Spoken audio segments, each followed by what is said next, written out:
I think anyone who's ever worked in corporate America has had a boss who's probably a micromanager, Right. or always looking over your shoulder. Warren delegates to the point of abdication. So it's always giving praise and rather than criticism. It's always leading by example. It's also admitting mistakes. The smartest people surround themselves with smarter people. My father used to say, if you want to know who you are, look at your friends. Nobody goes into this thinking, I'm going to scare or be mean to my partner. I'm going to rescue them. I'm going to help them. But that's not how it often turns out.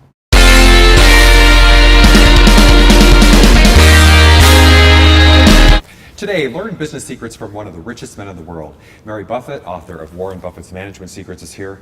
And later in the show, Dr. Marilyn Krieger, one of the co-authors of The White Knight Syndrome. But up first, Mary Buffett. Great to have you here today, Mary. Great to be here, Greg. Well, so for the people who don't know, since you've got that last name, why don't you just explain to us the family history so we know how to connect the dots?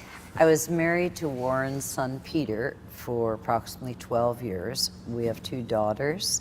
And so being a member of the family for that long gave me a unique perspective that most people have never had.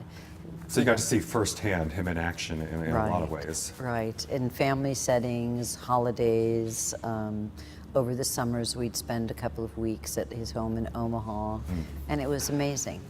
And this is what, about your 5th or 6th book now? This is our 6th book. 6th book. Yeah. Now I expected, given the title, management or maybe investing advice, but I didn't expect career advice. You actually have advice in there for people how to decide what company to work for. Right, we felt that in today's economy and the environment, it was most important for people to look for job opportunities that give them the biggest career advancement. If they are already in a company, to be able to look at that company and see if it's the correct company that's going to give them that opportunity, and for the investor to invest in companies that over the long term are going to produce the greatest profits. I imagine there's some connection between the two. What should the employees be looking for? How do you know if like, oh my God, I better get out of this company or stay put? Right. It's much easier if it's a publicly traded company because you can find things online. The kinds of things you want to look for in a company are its per share earnings over the last 10 years.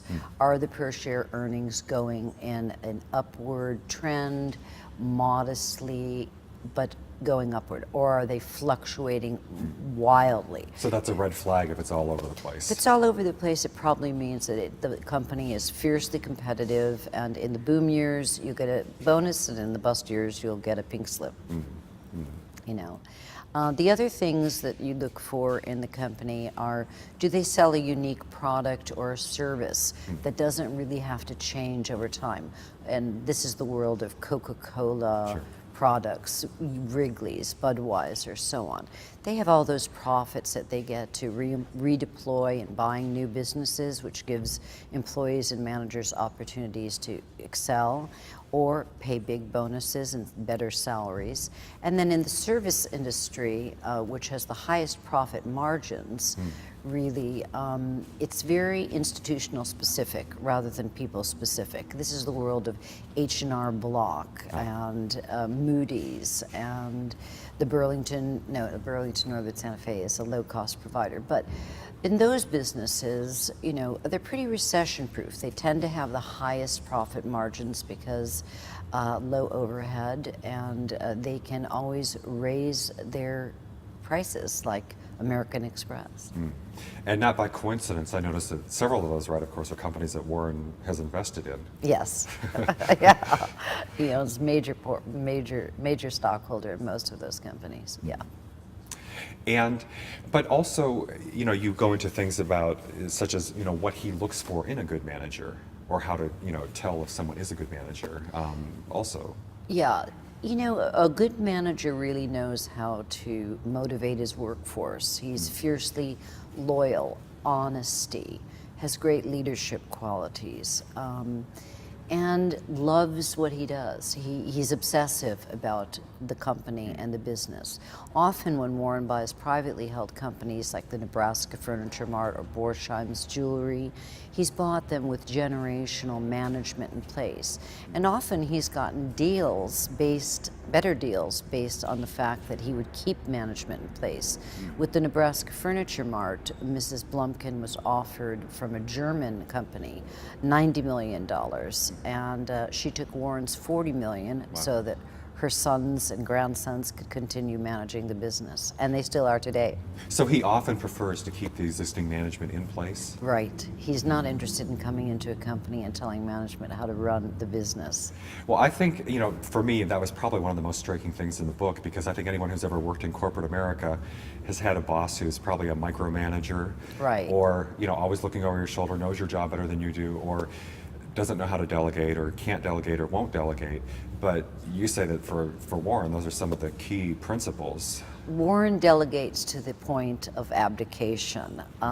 He truly believes in his employees. He calls them out, and in annual reports, he praises them for the smallest things and for the large, big home runs. But he thinks that the people that run the businesses are the experts in that business, and he expects them to do their job, and they love their job. So they want to, through his praise and enthusiasm about them, they want to do the best for him, and they usually do. Well, and what I liked about this, honestly, to be honest, it almost sounds too good to be true, but then you have to keep the perspective that, well, this guy is the second richest guy in the world. It's not one of just these management gurus who's telling you all these things and that sound good and buzzwords, but he actually, these are things that he lives by and has actually worked for him in a very tangible way.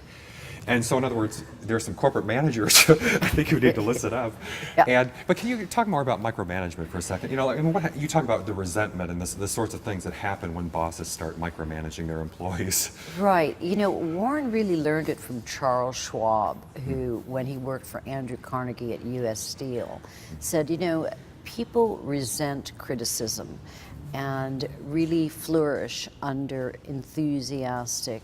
If you're going to criticize someone, criticize the category.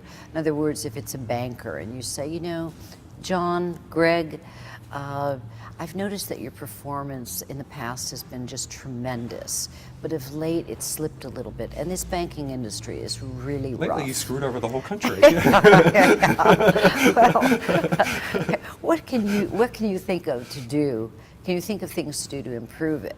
So it's always giving praise and rather than criticism. It's always leading by example. It's also admitting mistakes, and he looks for managers that are not victims, but they're victors. They can say, look, I've made a mistake, I take responsibility for it, and I move on. And Warren's very supportive of that. Well, again, it's also refreshing because, not to sound too jaded, but I think that sometimes, again, you think in corporate America it's more about passing the buck or shifting the blame or not taking responsibility. Right. So it's kind of nice to hear, again, that somebody does expect people to, and lives by that himself. Yeah, great managers always take the responsibility because it is their decision. And, Warren teaches them that, saying how many mistakes he has made in the past. And he learned that from his father, Howard Buffett. And he really says, when you make a mistake, take responsibility for it and move on. Don't dwell on it, because that really will come back to haunt you. We'll be right back with Mary Buffett. Her book is Warren Buffett's Management Secrets.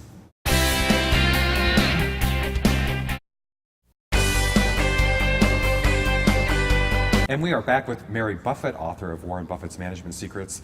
Well, again, going back to your idea of criticism and praise, again, people have this idea that if you get to the top of business, that you must have stepped on a lot of people along the way or screwed them over, and you're just going to throw your weight around and yell and scream at everybody, and maybe that's people's secret dream, I don't know. But so does he Some go people. does he go around yelling and screaming at everybody, or that gosh. seems to fly in the face of what you're telling me. No, not at all. He, even with the children, he'll always, before criticism, he'll give them some praise. So a person is more likely to listen to you once they're praised, and then they're more open to the criticism. And it doesn't really have to be a criticism rather than an observation. And you might, Warren often will agree, say, you know, I've had that experience in my past. Or if a manager suggests something that he disagrees with, instead of saying, you know, you're crazy, he'll say, that's interesting. And, you know, that happened to me, and he'll give them an example, and it really didn't work out. And that way it allows the manager to really not take it as personally. It allows him to learn. And that's the great advantage that Warren teaches his managers, is to really teach your employees and praise them with enthusiasm and object. And yet, as you said, though, that if somebody does need reining in or needs some advice or guidance, he will ask a lot of questions to kind of point them in the right direction, so that if he really thinks they're going off on a tangent or something. Yeah, I mean, the only thing he won't stand for is dishonesty. And in that case, it ends right there, you know, because... Well, and again, a lot of people, you know, I'm not aiming at him in particular, but again, people have this idea that to succeed in business, you must have screwed somebody over, must be just stealing everything. You know, well, look at... A lot of people do. Yeah, with Wall Street. But Yeah. so again, it's good to hear that somebody succeeded in a big way without believing that. So you have some examples in the book of, I think, well, Solomon Brothers is one case where... I mean, I guess, so can you give us an example of how he really lives by that? You know, it's easy to say that, but you feel that he actually does that. How he actually praises someone? Well, I'm sorry. For instance, in Solomon Brothers, when there was a question about whether or not... Solomon Brothers. Right. Oh, Solomon Brothers. Oh, yeah. In the case of Solomon Brothers, really what he realized is there were some people who broke the law. And he came in and he basically said to all of the managers, I mean, those people were excused. They were fired, and some of them went to jail. And what he told them really was this, was there's enough money to be made within the edges that we don't have to go outside of the edges. And the fact is, we can make and lose lots and lots of money, but we can't lose 1 cent of our reputation. And that was really the example that he set. And when he stepped in as chairman of the board of Solomon, he got them on the right track. He eliminated the people who had broken the law, and he paid big fines. Wow. Instead of just saying, we're going to fight him tooth and nail and get the best lawyers we can, and everybody shred everything, and Right. you know. No, it was absolutely wrong, and he plays by the rules. And you know, he always says that about taxes. You know, don't try and cheat on your taxes. They'll find you, huh? Yeah. Probably This- at his level too. They're probably looking, you know. This is a man who does his own tax return. Oh, he does? The last I heard, last I knew, he was still doing his own tax return. Wow, I would just think it's so complicated. Well, but, yeah. So, yeah, that's how he deals with people who are less than honest or do break the law. But yet, as you say, without breaking the law, but yet he also he's made plenty of mistakes. Yes. That as far as bad investments, you want to tell us about Right. some of those? Well, he bought an airlines, you know, U.S. Air, and his joke is, oh, do you want to know how to become a millionaire? Start out a billionaire and buy an airlines. And yeah, I honestly, you start to think, what was he thinking? Because at least today, you know, maybe back then it was a good thing, but... well, he learned a lot, you know, and he always learns from his mistakes. There were labor issues that were uncontrollable. There were high costs of gas. He overpaid for a couple of Irish banks, ConocoPhillips, and he readily admits those mistakes, but he rarely makes them twice. So, and he has great advisors around him. Charlie Munger is his partner, and Charlie is really, we call him the abominable no man. Well, and again, and that's great. We were talking about that during the break, about the idea of, you know, sycophants, or the idea that, let's face it, when you get to a certain level in business, people feel, you know, you, pardon my language, but kiss the ass's boss or tell them what they want to hear, suck up to the boss.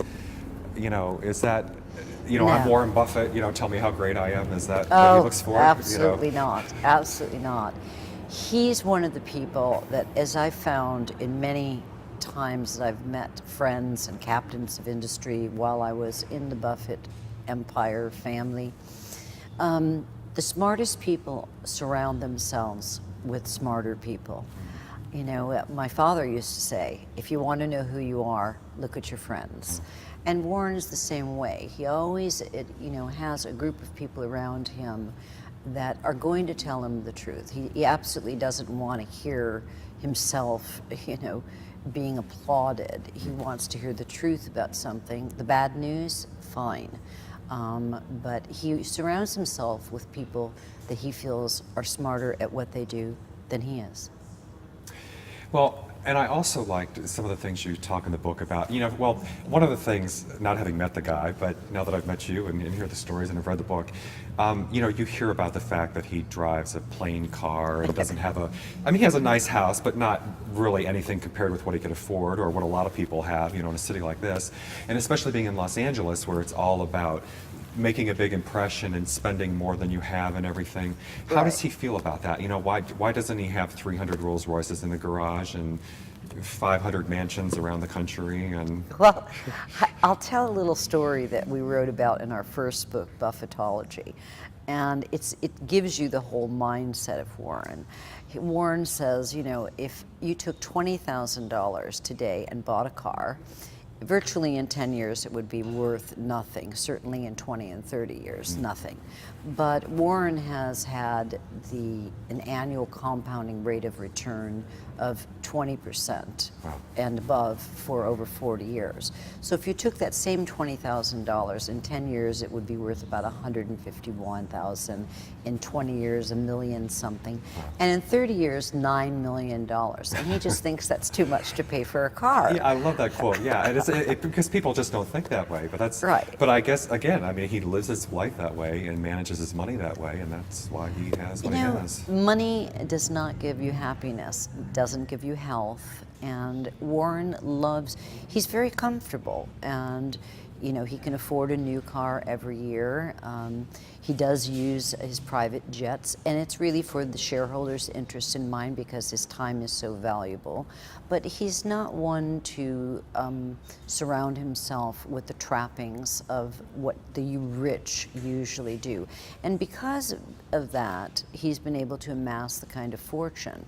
Warren likes to have Berkshire to have, 20 billion around in cash, 20 million, just as a little pad. That's the reason he doesn't believe in getting in debt and living beyond your means. But I take it that's in some kind of interest-bearing account or something that he's getting money on that, or? Well, he has that. It's interesting with the Burlington Northern. He just took on $8 million in bonds. Now, money is cheap. People would say, oh my gosh, why would Warren take on debt? Well, money is cheap. He's going to pay it off with the profits that Berkshire's other companies are going to make over the next 3 or 4 years, and he'll pay it back in 3 or 4 years. So at the end of the game, it allows him to keep 20 million or so in cash for other opportunities. And this is actually, despite how horrendous the economy has been and the way that a lot of people were freaked out by what's been going on, this is actually the kind of time when he sees it as more as an opportunity, I suppose. Yes, Warren likes the bad news phenomena, and he saves for a recession, and that's what he really ascribes to in terms of the long-term investor. It's not short-term oriented. He's not looking for a quick buck. It's all about buying into businesses, not stock markets. And again, so much these days you think of corporate America all about shareholder value, but like this, immediate, this quarter instant gratification for everything. Right. Whereas he's always been long-term. Right, and that's the reason that, mutual fund and managers and so on, they really can't be long-term oriented because they're looking at quarterly results, at yearly results, and if they don't make them, they lose the Rolls Royce and the kids don't go to private school. I think that's from Trading Places or something. But Warren, on the other hand, likes to keep a low profile. He was famous for driving an old VW Beetle in Omaha while he was starting his original partnership, and saving the money for the opportunities that over the long term are going to make him one of the wealthiest men in the world. And we can do the same as regular investors and people. Well, thank you very much, My Mary pleasure to Buffett. be on the It was show. a pleasure. Hope you'll Thank come you. back for your next one. Absolutely. Her book is Warren Buffett's Management Secrets. We'll be right back.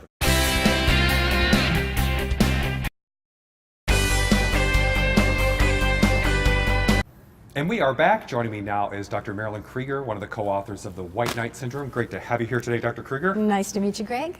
So I interviewed your colleague, Dr. Mary Lamia, recently, and she was telling me about those white knights out there rescuing others. Right. But I thought maybe we could get into more detail this time. We were talking about some of the general types, but some specific examples you've seen, or I guess the names are changed and that sort of thing to hide the details. Right, but, and we've actually combined cases, so nobody is a real person in the book. So can you take us through some of the types and then some real life examples? Because I think maybe that way the viewers can recognize themselves or someone they know in those examples. Sure, maybe. so we know what a white knight is first, which is somebody who chronically rescues their romantic partner, repeatedly finds partners who need rescuing.